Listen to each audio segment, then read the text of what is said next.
Born into a coal mining family, Ma Xingrui used academic brilliance to climb out of obscurity. He became a top-tier aerospace engineer, eventually running the state agencies behind China's crewed spaceflights and its Tiangong space station. You can see his legacy in this image, the Chang'e lunar rover leaving tracks across the surface of the moon. Ma drove the technical triumphs that made milestones like this possible. Yet today, Ma is absent from the control room. He has vanished from public life, swallowed up by the Central Commission for Discipline Inspection. Ho Pin points out a contradiction here.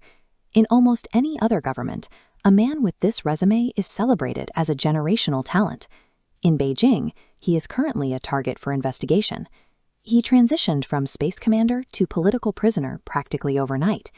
This whiplash reveals exactly how little technical merit protects anyone against the mechanical, invisible gears of Chinese high politics.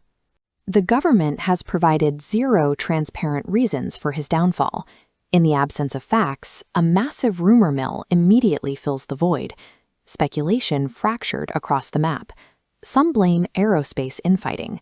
Others point to old business debts in Guangdong or missteps in Xinjiang. Ho Pin argues this wild guessing is a symptom of an information vacuum. The noise completely obscures reality. Citizens have no access to open court records or independent reporting. They rely on conspiracy theories because the actual mechanics of justice are hidden from them. Ultimately, Ma Xingrui's alleged crimes matter far less than the systemic requirement to keep the public entirely in the dark. This brings us to a broader question. Is this kind of political corruption uniquely Chinese? Graft is an ancient, universal byproduct of human power, crossing every civilizational boundary through many centuries of recorded history. Look at the U.S. Capitol building here. The American system has its own deep-rooted issues, heavily influenced by well-funded, entrenched lobbying groups. Or take the European Parliament building shown here, where corporate executives frequently spin through a revolving door directly into regulatory roles. You can find similar factional money politics in Japan.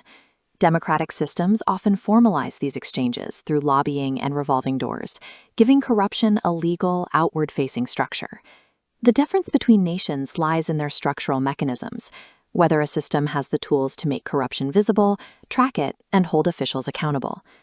China, under Xi Jinping, has developed a distinct response, a high-intensity, unrelenting anti-corruption drive. Ma Xingrui is the third sitting Politburo member to be investigated in this era. Purges of the highest leadership have become a recurring feature of the system. Here is Ho Pin's critical distinction. When you operate without an independent judiciary or a free press, the idea of clean governance remains an illusion. Instead, these operations act as a mechanism for control. The system targets rival factions, deletes them from the organizational chart, and replaces them with a single, unified power block. Absent independent structural checks and balances, the entire anti-corruption system mutates directly into a weapon of political warfare. This leaves us with one massive structural question. If anti-corruption is wielded as a political tool, who holds the anti-corruptors accountable? Relying entirely on the personal political will of a supreme leader is a fatal vulnerability. Rule by individual decree can never replace the rule of law. Yet, Ho Pin finds reason for optimism. Every public outburst against corruption anywhere in the world is driven by a genuine, universal desire for justice. Local officials holding on to their conscience, journalists fighting censorship, and ordinary citizens pushing back against the Great Firewall act as the true engines of change. These individuals do the difficult, unglamorous work required to drive slow, meaningful societal reform. A nation finds its ultimate hope in an awakened, clear-headed populace, a trait impossible to fake and difficult to buy off. This reality far outweighs the myth of a perfectly clean leader.